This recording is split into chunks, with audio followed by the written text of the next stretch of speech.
Хакасиядағы шаяшылар турасы 2009 жылда түстелген. Ол тұстың арасына көп тоғыс еділген. Бұда 2017 жыл оларға түзімлік болды. Писателер перегізінен қады, школаларда, библиотекаларда, өкіренжелерінен олаң айшонның, қығырғыжыларының доғасып, шарыдығылығы тоғыс апарылған.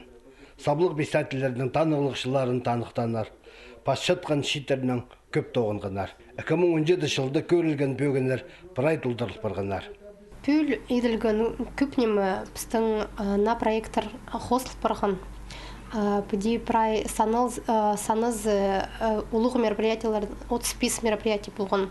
2016 жылды примерно 30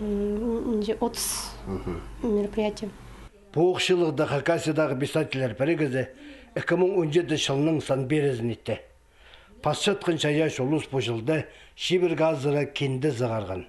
Олсында Хакас тілінің книгалар барлар.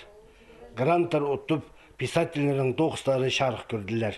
Шаяшылар туразының қада бірге тоғынып, писательлер өдек шарыдығылығы тоғыз көп апарғанар.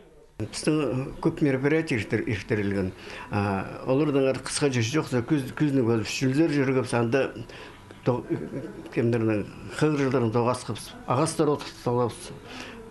Мінді тоғаз алдыр етікшепсі, мероприятийлер жүршепсі. Анзын бірай керектерін литературда тұрыз бастапшы. Сан-Берестің шылығының арылысшылары, Хакасиядағы шаяшылар туразының паза писателер бірігізінің 2017 жылда иткен тоғыстарына шөпсініп, шақсы балық берділер.